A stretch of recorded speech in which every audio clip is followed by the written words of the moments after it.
dalam Islam adalah ajang pahala yang paling besar. Kata ulama, tidak ada dalam Islam ibadah yang umurnya dan panen pahalanya sebesar rumah tangga. Karena mulai akad nikah sampai cucu turun-temurun semuanya pahala. Mulai akad nikah kita sudah naik di atas sebuah bahtera. Bahtera ini namanya rumah tangga.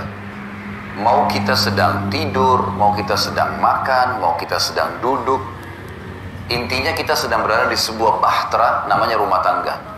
Itu per detiknya kita sedang menjalankan ibadah sebenarnya. Karena rumah tangga sendiri itu ibadah, perintah dalam agama. Dan saya akan masuk ke kiat yang pertama, mempertahankan rumah tangga adalah rumah tanggamu adalah ibadahmu. Maka ikhlaskan niatmu karena Allah. Itu yang paling pertama memang. Teman-teman sekalian, ikhlaskan niat. Menikah itu jangan karena disuruh oleh orang tua. Jangan menikah karena terdesak. Jangan menikah hanya karena suka.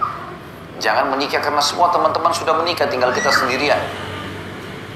Semua ini teman-teman harus dibuang jauh-jauh.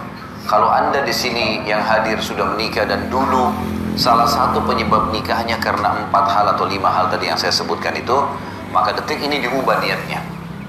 Karena kalau orang niatnya hanya karena disuruh oleh orang tua, niatnya hanya karena teman-teman sudah terlanjur nikah, sudah terlanjur ada rasa suka, ya, atau semua teman-teman sudah menikah sementara kita belum, akhirnya terdesak harus menikah.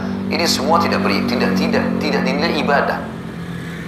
Memang harus diniatkan, saya menikah karena perintah Allah dan Rasulnya. Sebagaimana kalau saya sholat karena perintah Allah dan Rasulnya.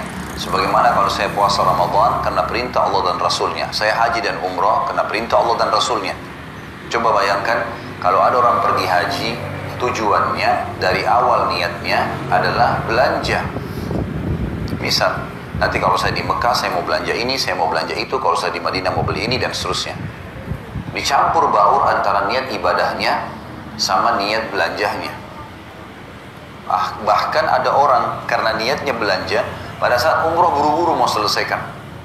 Nggak dinikmati tawafnya, nggak dinikmati sa'inya, nggak dinikmati zikirnya, doanya, buru-buru. Bagaimana selesai, masuk pasar belanja. Beda dengan orang dasarnya niatnya ibadah. Orang kalau niat ibadah Bapak Ibu sekalian, maka semua jadi mudah. Saya kasih contoh, kalau ada orang pergi haji, niatnya ibadah, haji itu capek loh. Berangkat dari Jakarta saja misalnya ke Jeddah 9 jam. Belum masuk ke Mekah sejam 2 jam sampai di hotel.